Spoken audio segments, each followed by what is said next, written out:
إن الحمد لله نحمده ونستعينه ونستغفره ونعوذ بالله من شرور أنفسنا ومن سيئات أعمالنا من يهده الله فلا مضل له ومن يضلل فلا هادي له. Amma ba'd. Baik sahabat-sahabat yang dimuliakan Allah, mari kita mulai kajian ini dengan baca surah Al-Fatihah.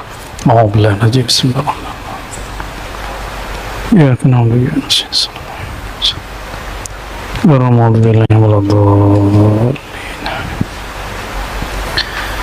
Di depan saya ada kitab judulnya Ar-Risalah Al-Qushairiyah, yang berarti risalah atau pesan-pesan dari Imam Abul Qasim Al-Qushairi, Abul Qasim Abdul Karim bin Hauzan Al-Qushairi, salah satu imam ahli hadis di zamannya, yang semenjak zaman itu sudah terjadi polemik antara kelompok Syafi'iyah, Sufiyah dengan kelompok Hanabilah, ya. Dan kalau terjadi sekarang perseteruan ini dan itu sebenarnya lanjutan dan warisan dari zaman sana, ya. Semoga Allah meridhai kita semua, amin rabbal alamin, ya. Mungkin sebagai pembuka, ini mohon maaf kepada pengurus masjid, bulan lalu saya ngisi kajian di sini dan ada yang memotong video, saya nggak tahu siapa yang motong, dan itu kemudian jadi fitnah, menjadi penyebab kawan-kawan termasuk yang senang dengan kajian saya ataupun tidak senang bertengkar. Saya minta ampun kepada Allah jika saya menjadi penyebab antum bertengkar, dan saya berharap itu dihentikan. Siap ya, bagi yang bertengkar di dunia sosial media. Jika memang kalam saya salah, saya minta ampun kepada Allah dan saya minta maaf kepada siapapun yang tersinggung. Karena kalau antum perhatikan dari depan, itu tidak ada maksud merendahkan siapapun. Apalagi saya pernah salafi. Saya tidak ada maksud untuk menyinggung salafi. Karena bagi saya kawan-kawan salafi itu mereka proses. Sebagaimana saya juga proses sebelumnya. Maka saya berharap teman-teman tolong dihentikan, ya. Dari hati saya paling dalam saya berharap cukup, ya. Kita diketawain orang Allahnya sama, tapi kita mengklaim diri kita ini mewakili Allah, ini kan tidak benar. Kami bersanad kepada Rasulullah, akidah kami bersanad, akidah Asy'ariyah kami bersanad. Imam Asy'ari itu bersanad kepada Rasulullah. Imam Asy'ari mengambil ilmunya daripada imam banyak jalur. Jalur pertama dari jalur Imam Ruwaim dan Junaid. Mereka mengambil dari Imam Sari Saqti, dari Ma'ruf Al-Kharhi, dari Daud At-Tai, Hubail Ajmi, Hasan Al-Basri, Ali bin Abi Thalib, Sayyidina Nabi sallallahu alaihi wasallam. Ini jalur spiritual. Imam Asy'ari juga punya jalur Ahlus Sunnah secara fikrah dan ilmu hadis, yaitu dari Imam Zakaria As-Saji. Beliau ngambil dari Imam Muzani, Imam Al-Qarabisi, begitu juga Imam Ahmad. Maka beliau mewarisi ilmu ilal. Ini ilmu yang sukar, hanya beberapa ahli hadis yang sanggup memahami bab ini. Zakaria As-Saji belum ngambil dari tadi beberapa orang tadi, dan mereka ngambil dari Imam Syafi'i. Imam Syafi'i ngambil dari Malik dari Ibnu Umar, dari Nafi', dari Ibnu Umar, dari Nabi. Tapi saya tidak pernah mengatakan akidah Asy'ari itu betul-betul mewakili akidah Rasulullah. Maka siapa yang mengkritik Asy'ari itu kritik ilmiah, bukan mengkritik Rasulullah sallallahu alaihi wasallam. Jika ada yang mengkritisi penampilan saya ini, bukan berarti mengkritisi Rasul sallallahu alaihi wasallam. Jika suatu saat saya berserban, nanti serban saya diejek orang, bukan berarti dia ngejek Rasulullah, dia ngejek saya. Jika saya berjenggot, lalu jenggot saya diejek orang, jenggot kambing lu gitu ya, bukan berarti orang itu ngejek Rasul. Sepakat? Tapi hari ini kawan-kawan kita karena mungkin terlalu semangat, ya kita maafkan juga, ya. Maka saya berharap baik teman-teman yang senang dengan kajian Ahlus Sunnah yang saya riwayatkan ini, ataupun yang tidak senang, tolong tahan diri, fa'fu, beri maaf, lapangkan, ya. Ngapain kita kemudian merusak diri kita dengan perasaan yang tidak baik. Dan teman-teman, dari hati yang paling dalam, kalau beragama itu bersihkan, jinakkan sifat sibaiyah. Sibaiyah ini yang dikatakan di dalam Al-Quran, mereka itu seperti kal, anjing. Ada lagi ulaika kal an'am, mereka seperti binatang ternak. Ini harus dijinakkan ketika kita beragama, sehingga kita tidak salah guna, nggak salah guna, ya. Nah, saya melihat antum yang senang kajian saya pun kok ada yang emosi gitu, ya. Padahal kita berpesan, tolong jangan emosi. Kalau saya jadi asbab, maka saya minta ampun kepada Allah. Masa antum nggak minta ampun juga kepada Allah, ya? Baik, sepakat ya. Ya, kalau ini bergulir terus, oke, nggak masalah. Kita juga nggak takut mati kok. Ya. Siapa yang takut mati? Cuma kan lucu, sesama muslim saling membunuh. Ya, di dalam darah saya tidak ada urat rasa takut sama sekali untuk kematian.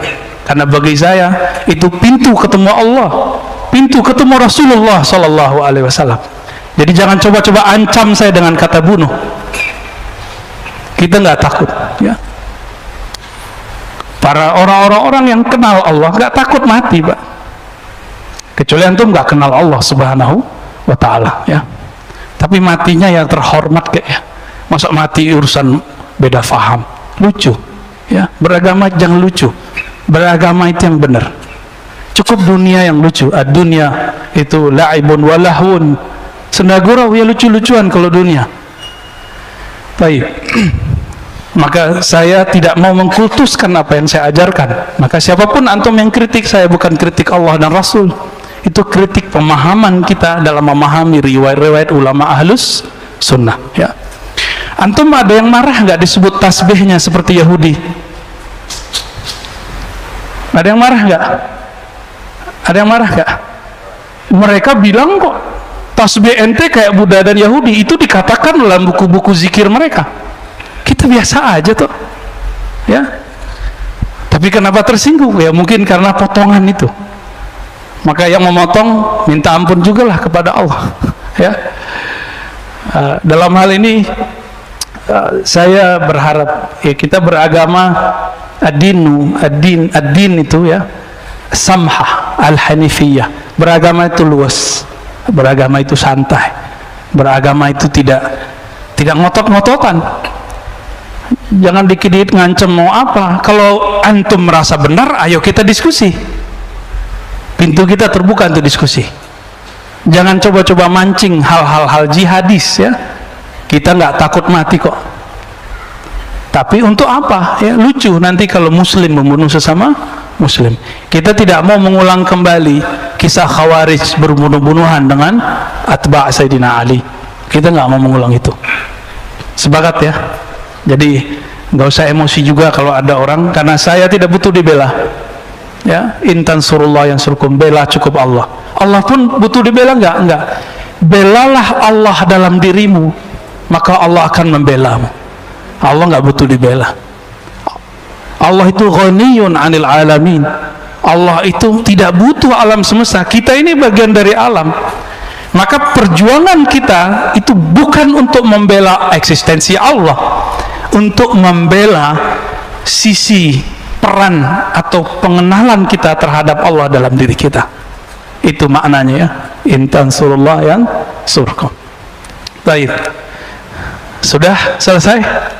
Kayaknya jantungnya berdebar-debar nih. Allahumma salli wa sallim wa barik ala nabiyyina Muhammad. Allahumma salli wa sallim. Ahadatullah. Al-Fatihah. Bismillahirrahmanirrahim. Alhamdulillahirabbil alamin. Arrahmanirrahim. Maliki yaumiddin. Ya na'budu wa iyyaka nasta'in. Shiratal ladzina an'amta 'alaihim ghairil maghdubi 'alaihim waladdallin. Kita masuk bab al-khalwah wal 'uzlah. Bab menyepi, berdiam diri, ya. Bersunyi-sunyi itu khalwah. Wal 'uzlah menyepi. Nah, jangan kebalik. Khalwat sudah jadi bahasa Indonesia, berkhalwat, mojok. Ini beda. Berkhalwat di sini berkhalwat untuk Allah Subhanahu wa ta'ala. Uzlah menjauhkan diri dari manusia, dua hal yang berbeda. Khalwat bisa dalam keramaian, tapi uzlah mesti dalam kesunyian, kesepian, tidak ada orang. Ini beda khalwat dan uzlah, ya. Di sini ada hadis yang sangat panjang.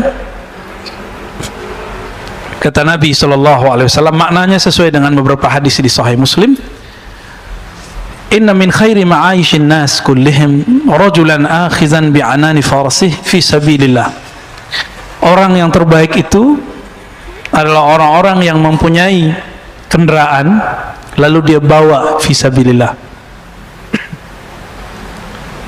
Kemudian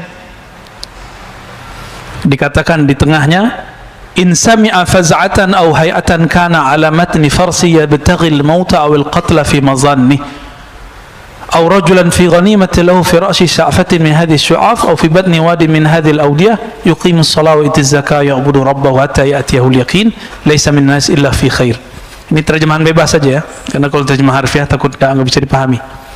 Sebaik-baik orang itu yang punya kendaraan, lalu dia jadikan kendaraan itu untuk menghindari dari fitnah, kekacauan. Ngapain dia? Dia pergi ke gunung-gunung, ke tempat-tempat yang sunyi, sepi. Yuqimus shalah wa yu'tiz zakah. Dia mendirikan salat, dia menunaikan zakat, menunaikan hak-hak ubudiyah kepada Allah, ya'bud rabbahu, dia menyembah Allah Ta'ala hatta ya'tiyahul yakin, sampai datang keyakinan. Yakin di situ artinya kematian. Laisa minan nas illa fi khair, ya. Tidak ada pada manusia kecuali cerita kebaikan tentang dirinya. Qala al-ustaz, berkata imam pengarang kitab ini, al-khalwah sifatu ahli safwah. Khalwat itu bersunyi-sunyi meskipun dalam keadaan ramai, itu sifat dari orang yang qalbunya bening, ahlus safwah. Maka bisa kita bersunyi dalam diri meskipun dalam keramaian, membuang selain Allah, tapi kita lagi sedang bersama selain Allah. Antum bekerja tapi niatnya karena Allah. Antum sedang berkeramaian, macet. Coba kalau pikirannya juga macet, gawat nggak? Dibel orang dikit langsung nyolot. Ini ciri-ciri pikirannya belum berkhalwat. Maka bisa berkhalwat, mensunyikan diri dalam keramaian. Itu dia. Wal uzlah min amarati ahli al-wuslah. Adapun uzlah, menjauhkan diri dari manusia, ini adalah salah satu tanda-tanda dari orang-orang yang usul kepada Allah Subhanahu wa ta'ala, orang-orang yang sampai kepada Allah. Kapan uzlah dan khalwat ini dipakai? Nah, Imam Kushairi mengatakan, labudda lil murid fi ibtida'i sulukihi aw halihi. Murid itu di awal dia belajar mengenal Allah, ini bukan belajar sekedar belajar biasa. Bahkan mungkin sama ya, semua ilmu barangkali. Seorang murid jika ilmunya ingin mantap, maka dia harus terbebas dari semua gangguan. Sepakat nggak? Maka orang yang terlalu semangat, dia kuliah misalnya 2 sekaligus, biasanya mateng nggak? Nanggung di sini, nanggung di sana, walaupun dapat double degree. Biasanya begitu. Kecuali orang-orang yang dirahmati Allah. Ya.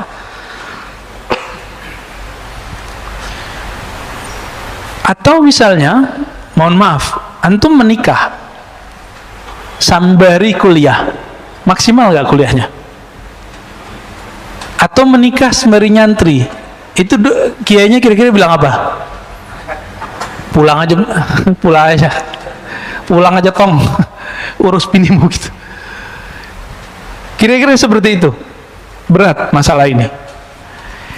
Itu sebabnya Syekh Yasin Al-Fadani, ulama kita tapi lahir di Mekah, Mbah Maimun Zubair itu murid beliau. Syekh Abdul Hamid Ad-Dari di Jakarta Selatan itu murid beliau. Syekh Abdul Razak, Kiai Abdul Razak di Kudingan Mampang itu murid beliau. Ada banyak sekali ya, sangat-sangat banyak. Kalau disebut satu-satu murid beliau itu banyak sekali. Nama gurunya yang tertulis 400, tapi nama muridnya saya nggak bisa hitung berapa, ya, 400 ribuan kali ya, wallahu alam. Sangat-sangat banyak ya. Saya berguru kepada murid beliau, Abu Ya Syekh Kiai Haji Ahmad Marwazi. Sekedar setoran baca kitab, dapat ijazah, seakan-akan beliau membaca di depan gurunya, kita mengulang kisah itu kembali. Seperti dulu Imam Bukhari membaca hadis di depan Imam Ahmad, Imam Ishaq, Imam Humaidi. Nah, kita mencoba merawat itu, karena bagi kita mengikuti ulama terdahulu salafus saleh dengan cara menghidupkan tradisi itu. Bukan sekedar ngomong hadis ini Sahih Bukhari, enggak cukup. Itu namanya takhrij hadis. Tapi dengan membaca depan guru, ya. Dulu kita pernah mau buat itu di sini, tapi belum kesampaian ya. Buat kajian Sahih Bukhari, masing-masing antum punya, walaupun PDF, ya. Pelit, ya. Pulsa beli terus, rokok beli terus. Tapi giliran kitab Sahih Bukhari nggak punya di rumah. Nggak murid saya kalau nggak punya Sahih Bukhari di rumahnya. Beli Sahih Bukhari walaupun ringkasan. Minimal PDF. Ya, minimal aplikasi punya lah ya, masa nggak punya?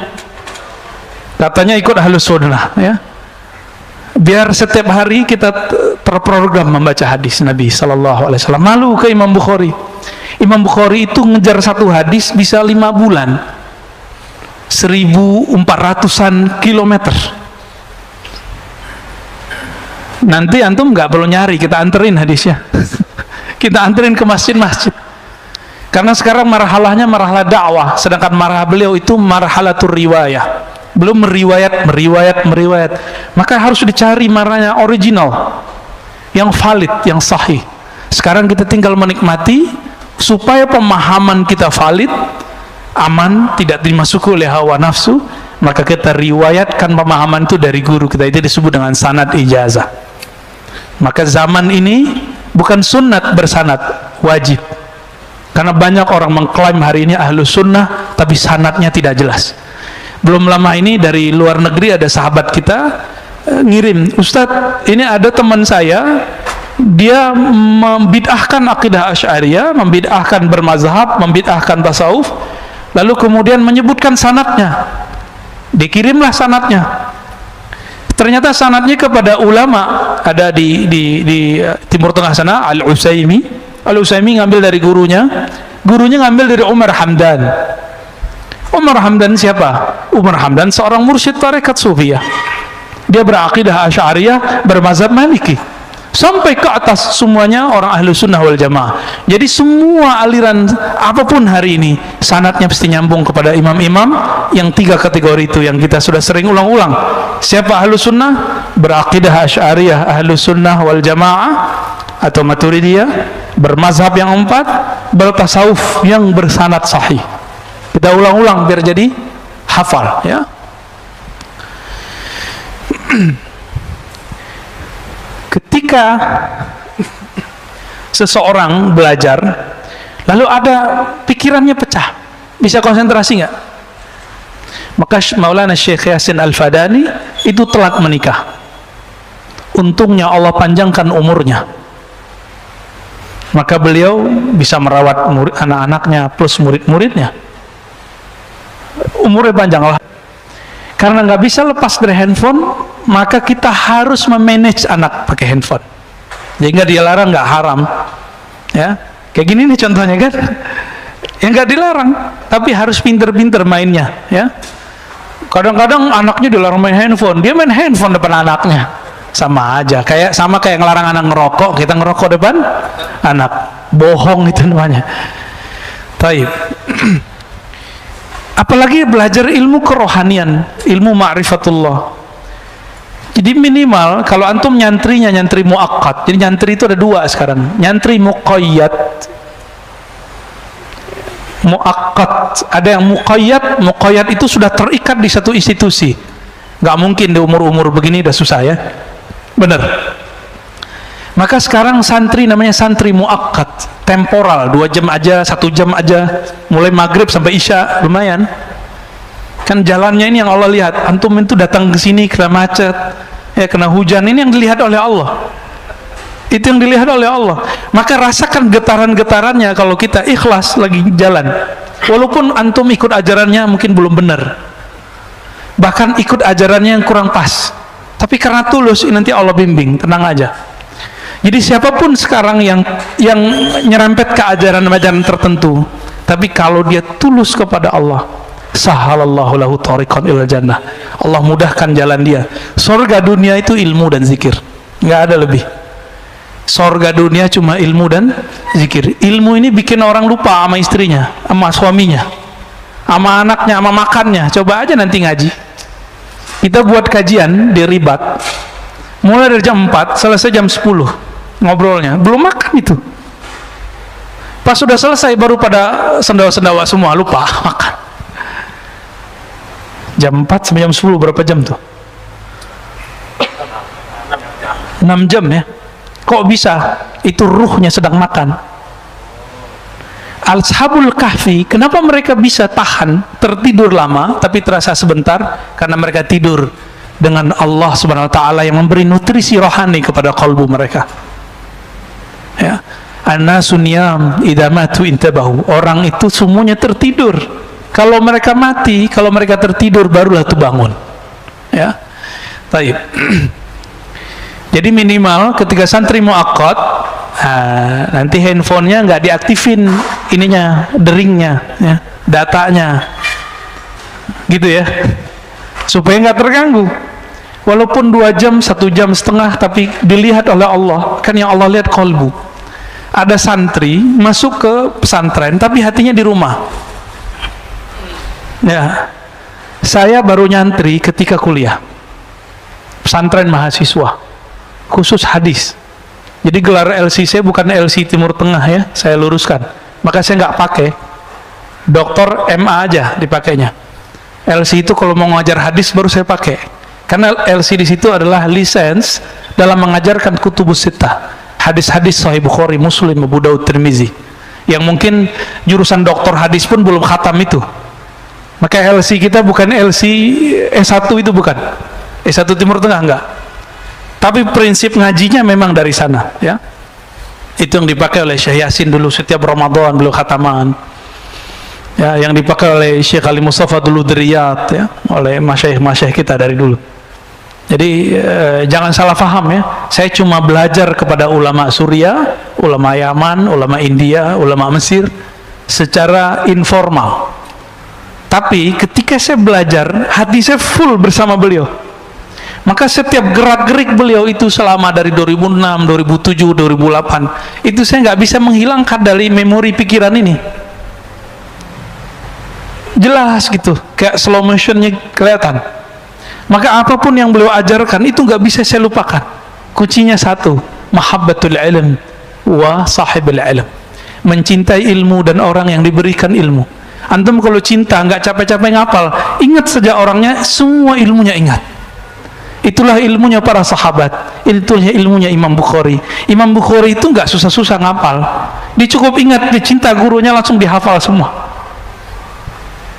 Kalau kita gimana? Susah mencintai guru ya, bukan cinta nafsi ya, bukan. Ini cinta ruhiyah, cinta secara rohani. Taib.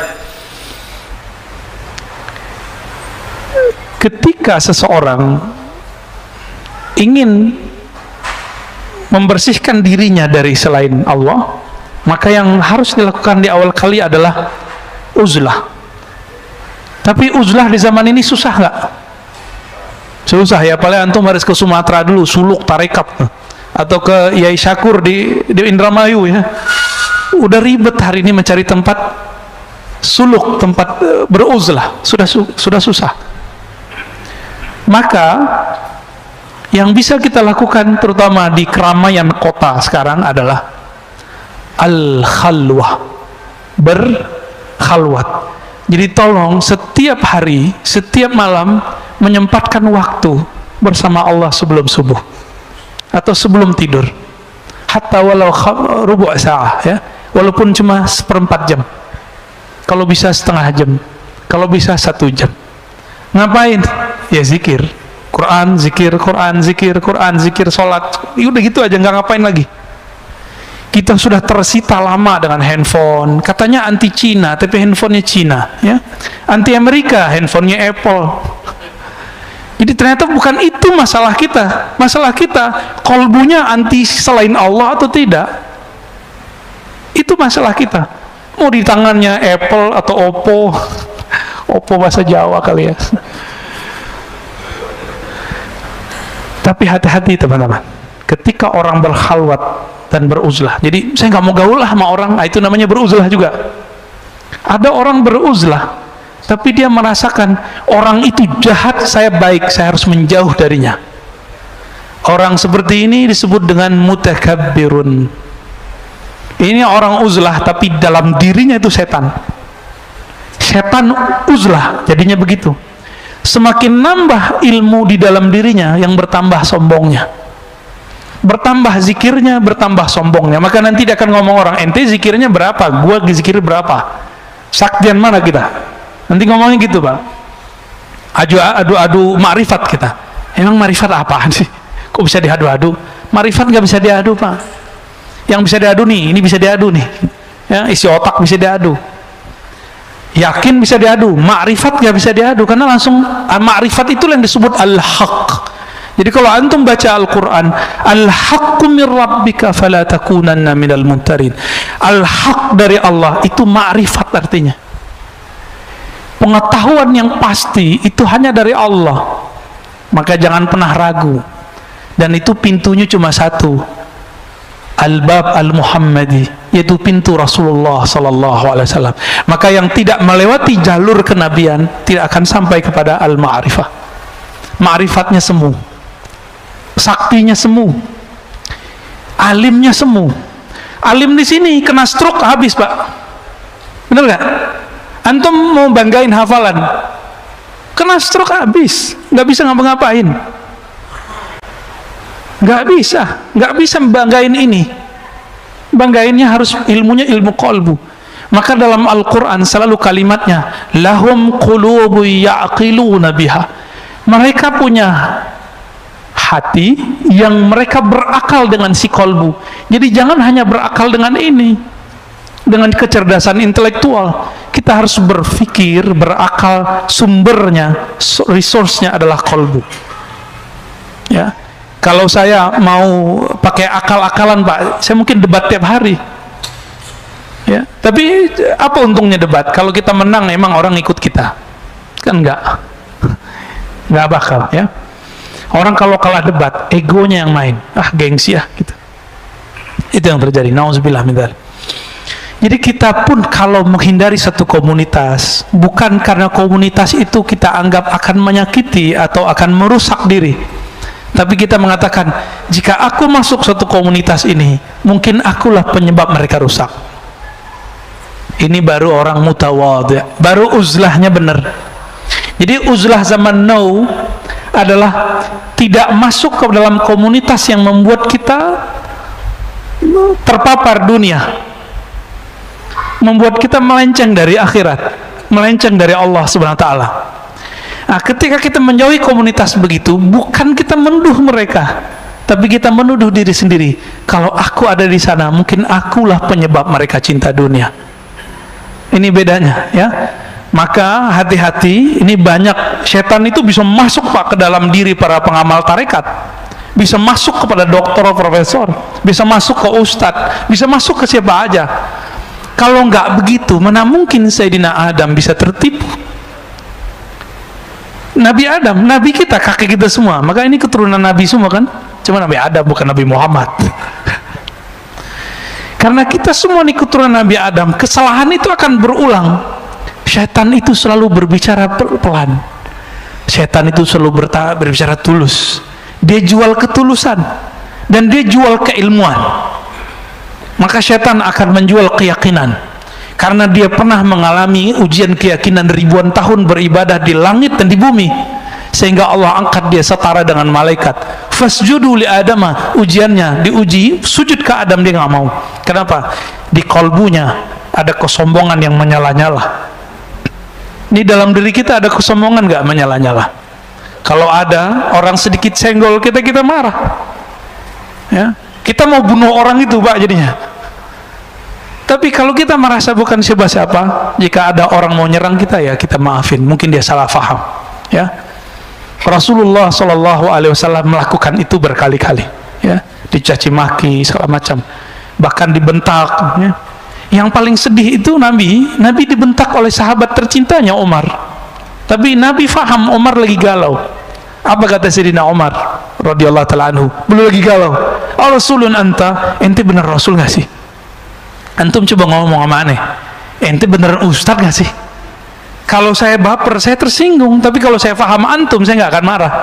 Nah, itulah bagaimana dewasanya Rasulullah. Nabi biarkan Umar berkembang, ternyata beliau menjadi pewaris Rasulullah Sallallahu Alaihi Wasallam.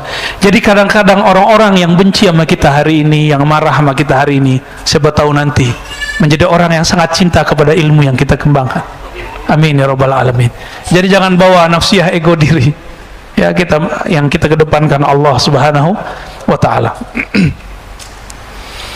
Maka beliau mengatakan, ya, wa man istasghara nafsahu fahuwa mutawadhi. Siapa yang beruzlah karena memandang dirinya kotor, takut merusak manusia, itulah yang disebut muslim hakiki mutawadhi. Kembali ke hadis yang sering dibaca oleh para asatis, al-muslimu man salimal muslimuna min lisanihi wa yadihi. Muslim yang hakiki, yang mutawadhi, muslim yang khawatir orang lain tersinggung oleh lisannya. Maka saya katakan tadi, jika teman-teman salafi tersinggung oleh kalam saya, maafkan saya. Ya. Jika teman-teman tarekat sufi tersinggung dengan kalam saya, tolong maafkan saya. Jika teman-teman yang ahli dalam ilmu apa kurang berkenan dengan saya, mohon maafkan saya, supaya masalah kita selesai di dunia. Lewat dari itu, antum mau debat, ayo kita debat. Ya. Antum mau adu kitab, ayo kita adu kitab. Tapi unsulan benci, sakit hati, tolong dibuang dulu. Kalau enggak, kita enggak usah berdiskusi, ya, enggak usah berkalam, enggak ada manfaatnya. Gimana? Antum ketika tidak masuk yang disebut hijrah, ya, ini jebakan setan nih ketika hijrah. Aku mau hijrah deh dari kelompok ini, komunitasku, di situ orangnya jahat-jahat, di situ orangnya kotor-kotor. Kalau itu yang ada, fa anta mutakabbirun, maka kamu pewaris setan, pewaris iblis. Di dalam dirimu ada sifat permanen iblis, yaitu sombong. Jadi kepada teman-teman saya yang sedang merasakan dirinya hijrah, jangan berpikir bahwa orang-orang yang kita tinggalkan itu orang-orang jahat. Kita katakan, mungkin akulah penyebab mereka jahat. Dari mana ilmu ini? Dari Sayyidina Adam. Siapa lagi kita berguru kalau ke Al-Quran? Apa kata Sayyidina Adam ketika beliau berhasil dijebak oleh iblis? Apa kata Nabi Adam? Ya Allah, iblis yang disalahkan. Begitu enggak? Hah? Emang begitu? Enggak. Apa katanya? Rabbana zalamna. Ya Rabb, aku yang salah, kami yang salah. Ini ilmu Nabi Adam, Pak. Mau dapat ilmu Nabi Adam? Kalau ada masalah, dia nggak nyalain orang, dia nyalain diri sendiri. Ketika ada masalah, nggak childish. Jadi dua aja di dunia, childish dan sombong. Ini karakter orang yang suka nyalahin orang. Kalau di dunia kerja, satu tim nggak mau salah, dia salahin tim yang lain atau temannya. Maaf bos, ini bukan karena saya, tapi karena si Anu nih, lupa nih. Nggak mau mengaku kesalahan. Kalau dalam dunia keilmuan, kiber. Kalau tadi childish, sombong. Ya, orang sombong nggak mau ngaku kalah dan nggak mau ngaku salah. Ngaku kalah dan salah ini dua hal yang berbeda, dan itu paling berat. Ya, paling berat. Jadi antum kalau diajak berantem orang, ngaku kalah aja. Masih ingat cerita anak Nabi Adam? Ini turun. Jadi sifat Nabi Adam ketika turun ke anaknya, Habil dan Qabil. Siapa yang mengaku kalah? Habil. Apa kata Habil? Jika memang nyawaku membuat engkau bahagia, ambil. Ada nggak antum yang begitu? Atau di dalam diri kita masih ada yang kebuasan? Buas. Saya rasa ini yang perlu dijinakkan. Ya. Coba jinakkan dulu itu.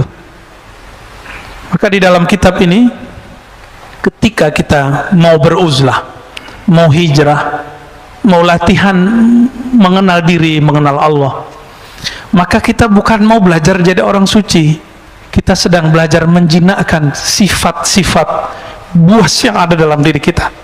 Sifat sibaiyah, yang suka nyolot mulu, ya. Bener ya? Ini aswaja tapi kok nyolot. Ini nggak aswaja ini, coba. Aneh nggak senam antum itu kalau tika membalasin orang-orang itu kemudian berkata kasar. Kul khairan aw liyasmut, katakan khairan. Khairan itu beda dengan hasanan. Khairan itu pilihan kata yang baik. Kalau hasan itu mungkin baik aja, indah aja. Tapi khairan, tidak semua yang indah menurut kita indah menurut orang. Mungkin saya kurang khairan sehingga antum bertengkar, ya, sehingga di sosmed terjadi begitu, ya. Maka atubu ilallah. Jadi malam tadi saya zikir, ya Latif, ya Latif, ya Latif, ya Latif, ya Latif, ya Allah yang Maha Latif. Ini saya berjuang untuk mengeksiskan ajaran engkau, atau saya mengeksiskan saya, mazhab saya, manhaj saya. Disitulah Al-Latif, Allah kemudian melembutkan hati. Alhamdulillah, ternyata memang benar, setiap kali orang menyebut nama Allah, Allah akan memasukkan nur ke dalam kolbunya, bertahap, bertahap, bertahap. Dan disitulah Nabi mengatakan istafti qalbak, baru sah, mintalah fatwa ke dalam kolbumu. Jadi kalau sudah dizikirkan kolbu, baru boleh dimintain fatwa, Pak. Kalau belum dizikirkan kolbu, yang di kolbu itu bercampur dengan hawa nafsu, belum bisa dimintain fatwa. Istafti kolbaknya belum berlaku, mintalah fatwa ke dalam kolbumu. Kolbu itu wilayah terdalam kita, yang ketika dia berzikir dia akan mengalah. Gak apa-apalah ngaku kalah, ya. Kalah debat gak apa-apa, saya nggak marahin antum kok, ya. Kalau mau buat forum-forum perdebatan ilmiah, teman kita Ahlus Sunnah banyak yang siap berdebat, ya. Nanti bukan aneh yang maju, ya, aneh nggak pintar debat. Yang pintar debat tuh banyak, ada Buya Asfi, Kiai Ma'ruf Khazin, ya, Habib Ges, itu jago-jago semua tuh. Kalau kita ngaji-ngaji kitab biasa aja, ya. Mau ngaji ayo. Banyak, ya, banyak yang mau debat, karena itu memang jihad mereka di situ. Mereka berjihad di wajadilhum billati hiya ahsan. Berjihadlah dengan cara yang, berjidallah dengan cara yang ahsan. Taib.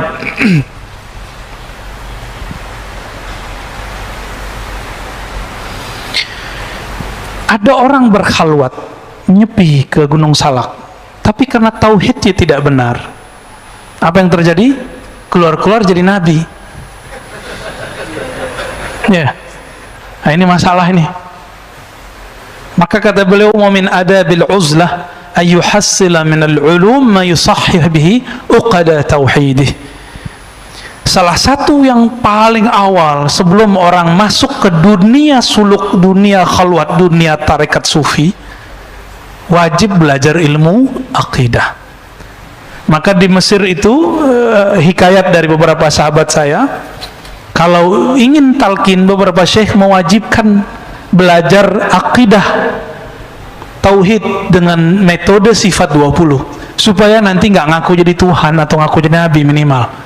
Tapi seru juga ya, naik pangkat ya. Manusia biasa, wali aja belum udah jadi Nabi. Wali aja belum ketahuan Pak udah jadi Nabi. Canggih nggak tuh? Canggih itu ya. Itu gimana nasibnya itu orang tuh yang sudah naik pangkat itu, ya. Likai la yastawiyahu syaitan biwasawisih. Apa faedah belajar tauhid yang benar? Supaya syaitan tidak mewaswaskannya, ya. Mewaswaskannya. Waswas ini sekarang ternyata ketika belajar tauhidnya tidak sesuai dengan manhaj Ahlus Sunnah. Waswas itu sekarang nggak hanya ketika masuk suluk tarekat, tapi ketika belajar apa saja, antum kalau nggak benar tauhidnya, merasa paling benar, ini yang paling bahaya. Jadi waswas syaitan yang paling gawat hari ini yang masuk ke dalam kolbu manusia adalah merasa dirinya lebih benar. Yang paling benar siapa? Allah. Akhirnya mereka berpikir kita ini nggak yakin dengan apa yang kita ajarkan. Kita yakin. Yakin kita disebut ilmu yakin, ainul yakin, hakul yakin. Tapi al-yakin kullu itu milik Allah. Ya. Jadi kita paling tinggi cuma sampai hakul yakin, selebihnya kita pulangkan kepada Allah. Di atas al-yakin itu namanya al-haq. Al-haq itu cuma milik Allah. Jangan pernah ambil al-haq Allah. Antum ambil al-haqnya Allah, itulah kibir yang sebenarnya. Jadi tahu sebenarnya rahasia iblis. Iblis kenapa dimurkai? Jauh sebelum dia disuruh untuk sujud kepada Sayyidina Adam, dia ingin memakaikan baju al-haq itu. Makna al-haq itu mau dia pakaikan ke dalam dirinya. Maka Allah Ta'ala sudah murka kepada iblis, tapi masih Allah sembunyikan, diuji dengan yang zahir. Adanya Sayyidina Adam, ternyata dia masih sombong, dan dia mengatakan ana khairum, aku lebih baik daripadanya, ya.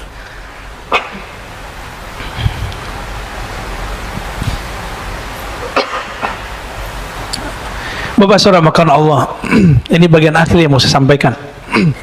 Kalau mau ingin husnul khatimah, mau husnul khatimah nggak? Meninggal husnul khatimah, perbanyak amal dalam keadaan khalwat. Sebelum subuh, sebelum berangkat ke masjid, atau sebelum tidur, atau beramal sunat di rumah, perbanyak amal. Hatta harim kita nggak tahu, hatta anak kita nggak tahu kita lagi zikir apa. Kalau bisa begitu. Kata pasangan kita nggak ngerti berapa jumlah zikir kita. Mungkin dia tahu teknik zikir kita, tapi tidak tahu berapa jumlah zikir kita. Dan jangan pernah keluarkan saya zikir sekian, kecuali antum jadi guru lalu ingin memotivasi murid.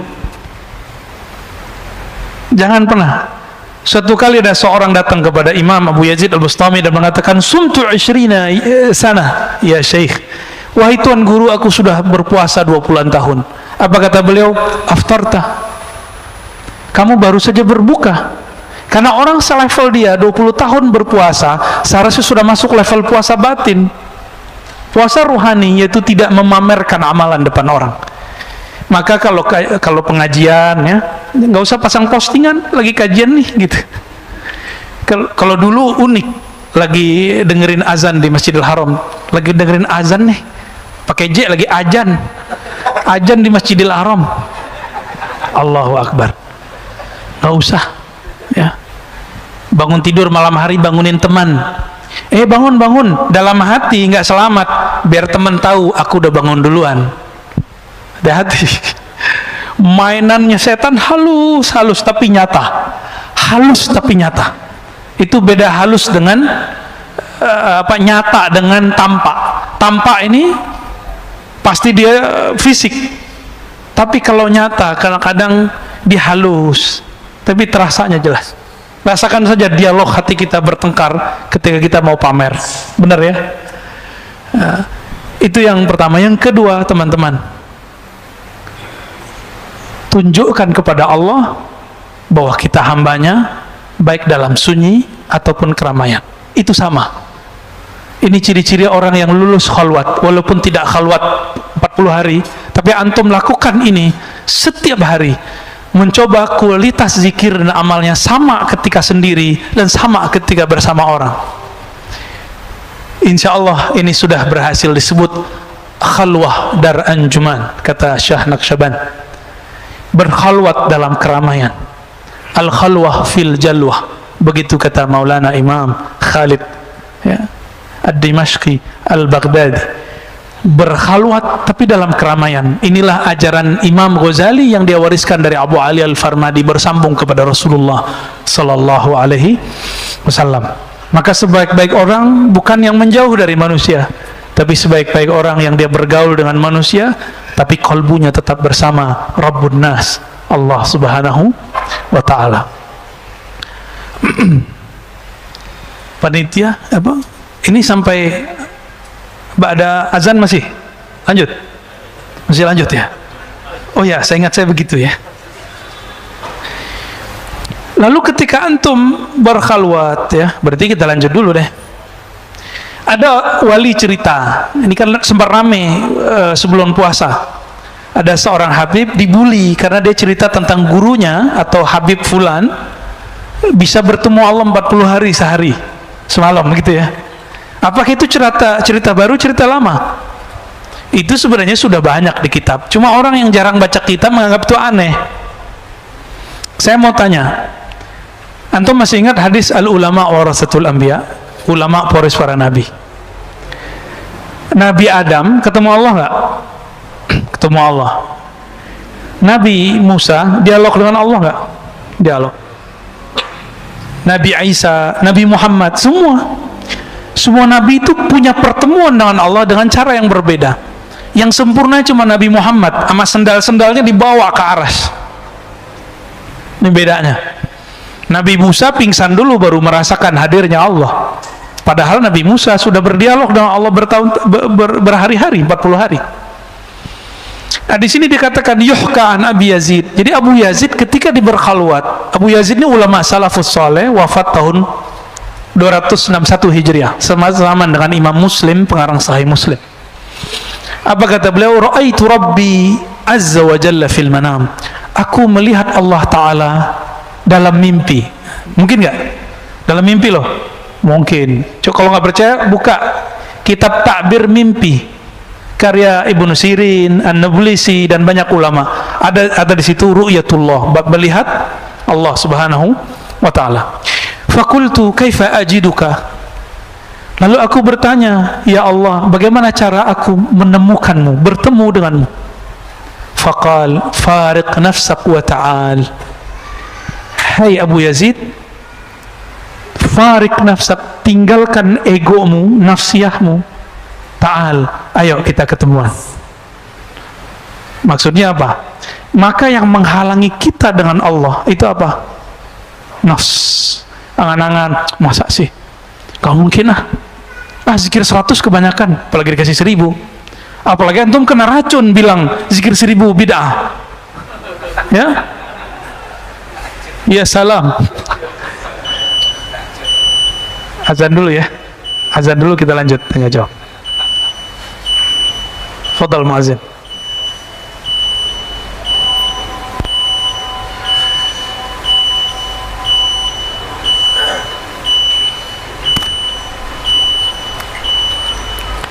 Allahu Akbar, Allahu Akbar, Allahu Akbar,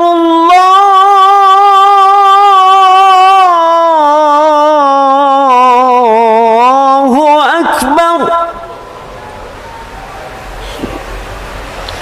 Asyhadu an la ilaha illallah.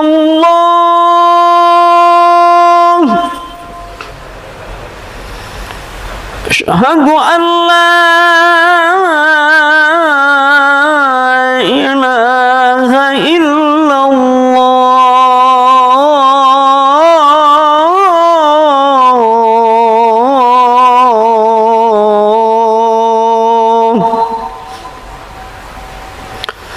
Asyhadu anna Muhammadar Rasulullah.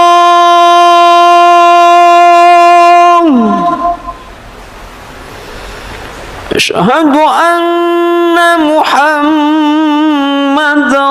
Rasulullah.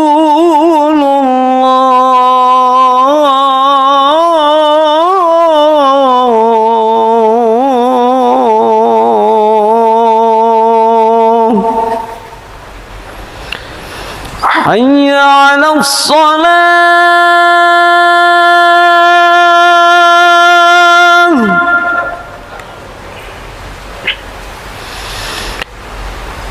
Hayya 'alas salah.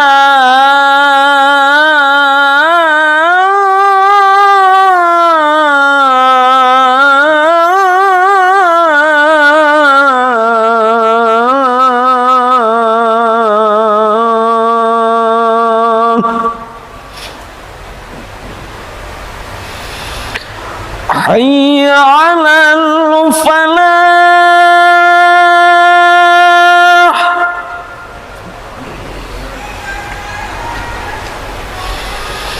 Hayya 'alal falah.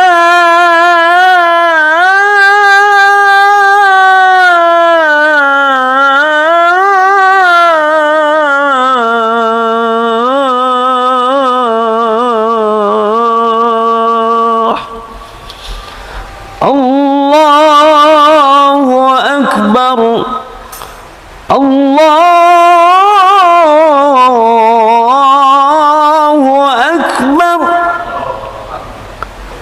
لا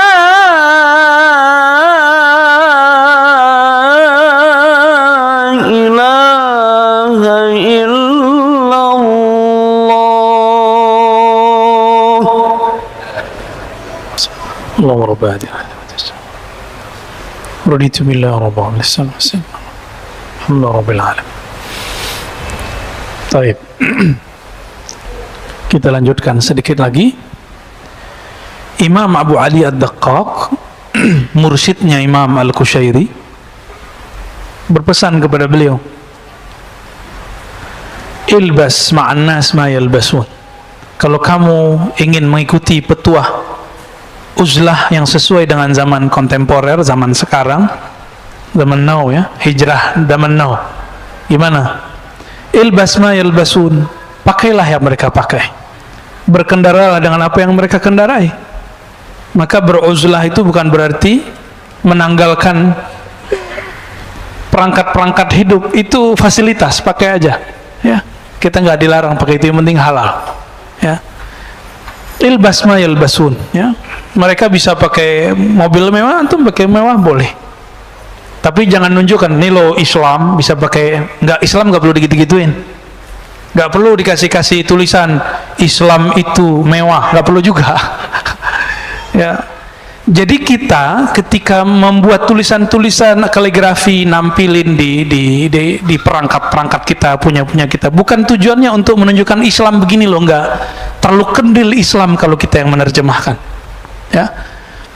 Ilbas ma yalbasun, ya pakai apa yang mereka pakai. Jadi bukan berarti menanggalkan sisi manusiawi kita, enggak. Wa tanawal mimma ya'kulun, makanlah apa yang mereka makan.